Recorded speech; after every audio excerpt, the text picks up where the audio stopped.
Supercross finals at the Strip in Vegas. Wow, there was some amazing racing that happened on the back portion of the track. The front portion of the track, the only person that really ended up being exciting was Sexton getting landed on by Barcia, which we will talk about. But let's first talk about the backside of the track. Deegan was the only rider that I saw do this first, but then everyone started to follow. That checkup jump, the scrub jump that was supposed to slow you down, he didn't really slow down too much, especially in the second moto when he just went to freaking the moon. Stairway to heaven, I believe, because he had that $500,000 on the line and he knew he was going to get it. But anyway, I digress. Watch as he comes off the lip on the very far side, basically pushing the tough blocks so that he stays lower. He comes off on the side, not on the top where the lip is. He's coming off on the roll of the side of this sucker. So the lip is 2 feet shorter. So therefore, he can just stay much, much lower. And that is actually the line that Tomac was using, but unfortunately, Tomac with that paddle tire, it doesn't have as good of lean angle stability as, say, the 32 does, and he wasn't able to lean as far over, and that's when we saw Jett Lawrence just move right by him, and we've seen Jett pass a few guys by just staying much, much lower. Tomac was on the outside, and he essentially knew he was getting past, but look at that amazing scrub by Jett and just his bike awareness to know that he's not going to hit Tomac. And same thing with Tomac, by knowing that, hey, I've been passed,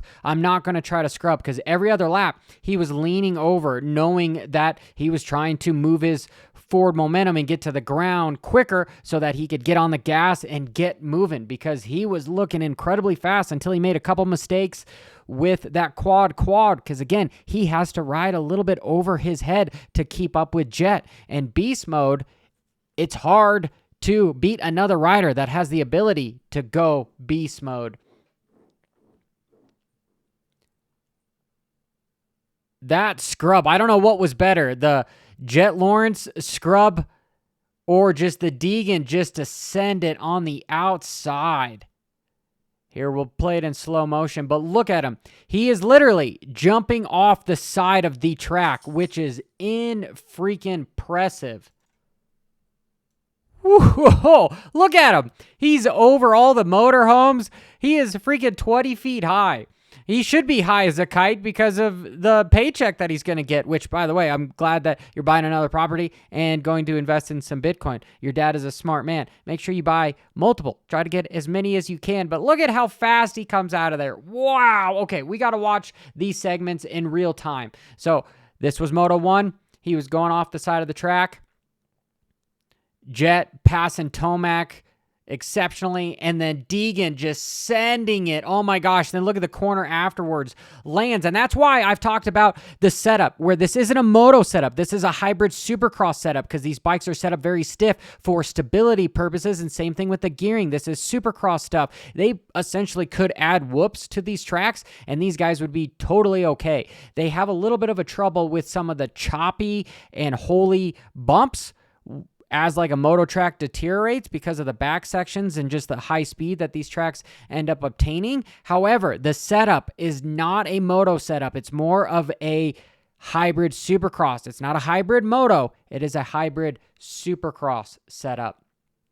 And here, let's watch what happens with Sexton. Okay, so you've got Barcia, who arguably can see Sexton because Sexton is in front of him. So therefore, Barcia should have some sort of a bike awareness, but he's trying to race forward and pass too. So Barcia jumps, and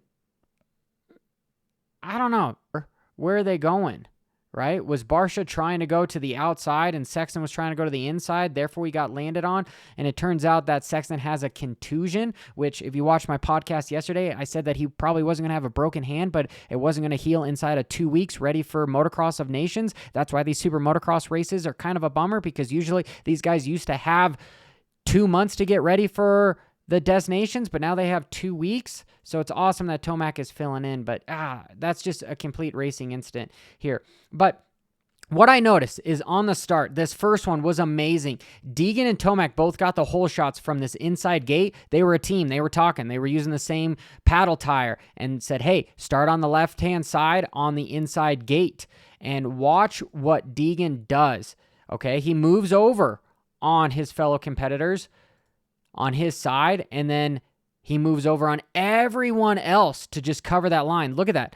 Moving across the entire field to just make sure nobody else can come in and get him on the inside. And truthfully, this quint section, a lot of the guys ended up quadding it after here. It was a sketchy section. It was a one-line deal. I really don't like these over-unders. The track was incredibly flowy, but it wasn't very racy. And these type of sections just make for one lines along with the 90-degree corners. There are so many 90s, therefore you can't race. Like, here's a 90, then the next section is a 90, to another 90, to then another 90, to then the back section, right? There was too many 90. If we watch that last moto of the 450s, I know when I was there, it was me filming Tomac because his line was all messed up. It was loamy, but that rut was jacked up. I wasn't sure if he was going to be able to get the start, and it was interesting that Jett started on the right-hand side. You can drag the rear brake because of coming into this corner here. And Tomac got a bad start here, and Jett ended up getting the hole shot, which I believe was the faster of the two sides besides that one inside gate. But watch what these two guys do as far as the Lawrence brothers. They don't move over on each other. They just race each other clean. They just hold each other's line.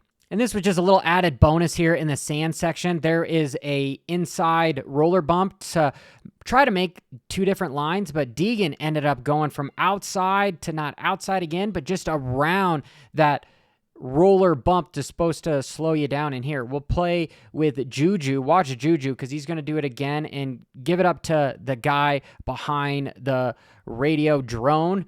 His footage was exceptional for this type of a racing. I don't know how he does it. Incredible pilot. But here are those lines. Beautifully racecraft to just decide, hey, I'm not going to go over the slower bumps. I'm just going to go right in the middle around it. Juju was impressing the heck out of me, even though his results really didn't execute that consensus. And here, off of that quint, I noticed Tomac was the only guy that was trying to seat bounce and get over that next little bump. It was minute, but he was doing everything he possibly could to try to keep Jett behind him. That dude, the way he rides a motorcycle is incredible. It is a freaking nitrous all the time, just rah, rah, rah, rah with the clutch, where Jett is, I kind of want to say more of a Prius. He just kind of gets up to speed and he never slows down. Here's an example.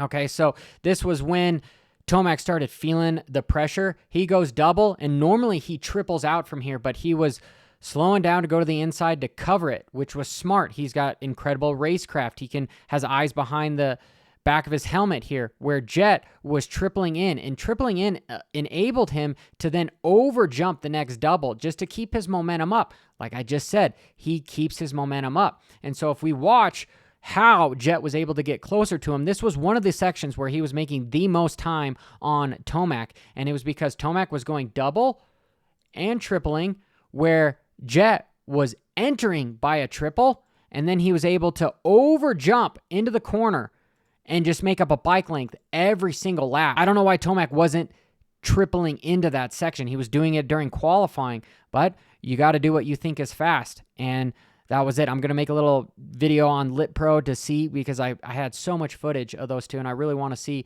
which one's actually much faster here. But hey, if this is all helpful, make sure you hit that subscribe button. To finish this off, watch Jett as he drags his foot pegs over one of the singles. Oh my goodness. Wow. Just kicking up dirt here.